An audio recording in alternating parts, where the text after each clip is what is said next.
Warning: spoilers are included in the following text. Be cautious. The movie is set in 1957 during the Cold War, a time when the United States and the Soviet Union employed spies to gather information about each other's nuclear weapons. Rudolf Fabel, a man who is painting a self-portrait, receives a phone call but doesn't speak. He exits his apartment and walks around the city without realizing that he is being followed by Agent Blasco. Officer Gamber joins Blasco. This war does not for the moment involve men at arms. It involves information. And they trail Rudolph into the subway station. When they lose sight of Rudolph, they get into a car to continue searching for him. Later, they spot Rudolph in a park, painting while sitting on a bench. The agent instructs the driver to stop the car, and the scene cuts to Rudolph. He gets ready to leave and discovers a coin under the bench. Upon returning to his apartment, Rudolph uses a razor to open the coin and finds a piece of paper inside. As he studies the note, Blasco and Gamber, along with other FBI agents, raid his home, accusing him of being a spy. The agents commence searching Rudolph's apartment for any evidence while Rudolph takes the paper and smears paint on it. Later on, we are introduced to attorney James B. Donovan, who is in his office discussing a case with a client. He is then summoned to his partner Thomas Waters' office to discuss the case of Rudolph, who has been accused of being a Soviet spy. I'm an insurance lawyer. I haven't done criminal work in years. Donovan is handed the report on Rudolph's case and understands the gravity of defending a suspected spy. Despite the inevitable outcome, Donovan's superiors insist on conducting a fair trial. Though worried that this case might damage his reputation, Donovan cannot refuse. Later, Donovan speaks with his assistant Forrester and requests his assistance with the case. Forrester expresses that he has a prior engagement that evening, but Donovan asserts that he has no other choice. That night, Donovan has dinner with his wife Mary and their 3 children, Carol, Roger, and Peggy. Carol is upset because her date has canceled on her.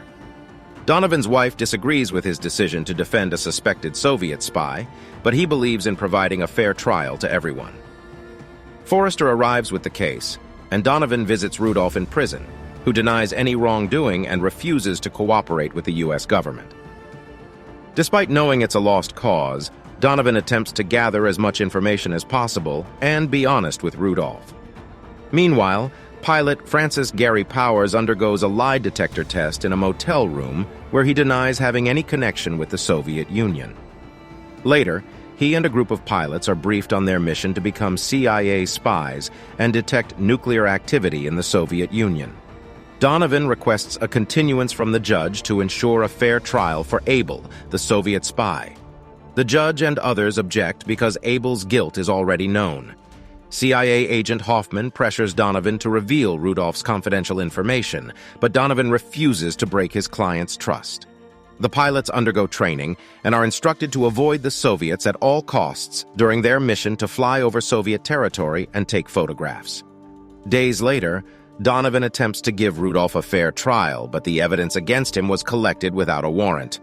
Despite the inadmissibility of the evidence, the judge allows it in court. No one believes Donovan can acquit Abel, and the trial proceeds with everyone convinced that he deserves the death penalty. Donovan's son watches a video at school about the risks of nuclear war. I'm talking to you about the security of your country. And later creates a hide-and-seek game at home. Donovan's reputation suffers, and he faces public disgust on the train while people read negative news about his case. Rudolph is found guilty and faces the death penalty, but Donovan convinces the court to sentence him to 30 years in prison instead. Donovan's superiors criticize his decision to defend Rudolph and warn him about the danger to himself and his family. The public considers him a traitor, and someone shoots at his house. Donovan calls the police for protection, and an officer asks him why he is defending a Soviet spy. Reporters surround Donovan's house, and he worries about his family's safety. During a CIA pilot's mission, his plane is attacked, and he is captured by the Soviet Union. Donovan is excluded from his law firm for his actions in Rudolph's case, but receives a letter from East Germany, supposedly from Rudolph's wife. After investigating, Rudolph denies the letter came from his wife. The Soviet Union subjects the captured pilot to a mock trial and sentences him to 10 years of confinement, with 3 years in prison. The CIA believes the letter is a hint for a possible exchange, and they order Donovan to fly to Berlin as Powers' lawyer. Frederick Pryor, an American student, is imprisoned by East German Stasi agents while cycling to meet his girlfriend. Donovan witnesses the construction of the Berlin Wall and the ensuing complications. He intends to negotiate for Pryor's release, but the CIA only wants Powers back. Donovan stays in a cold motel room in East Berlin and crosses to meet Wolfgang Vogel, a German lawyer who can help him reach a settlement. He meets people posing as Rudolph's family and later meets with a Soviet embassy secretary who suggests releasing Powers after the U.S. releases Rudolph. The Soviet Union wants to hold Powers as they believe Rudolph has revealed important secrets while Powers has not spoken yet. Donovan discovers that the Soviet Union cannot help with Pryor's release as he was captured in East Germany.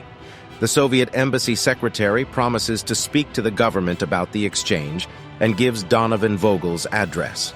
Donovan meets with Vogel, who represents the East German attorney, but the CIA warns him to focus on Powers instead of Pryor. As Powers is tortured, the East German government refuses to release Pryor. Donovan risks threatening the East German authorities to release Pryor, warning of possible consequences if they do not. The CIA agent panics, but Donovan remains confident. Vogel and the Soviets agree to exchange Powers and Rudolph on the Glina Bridge. Joe Murphy confirms Powers' identity, and Pryor is taken to Checkpoint Charlie. Rudolph gives Donovan a painting of himself as a gift before they part.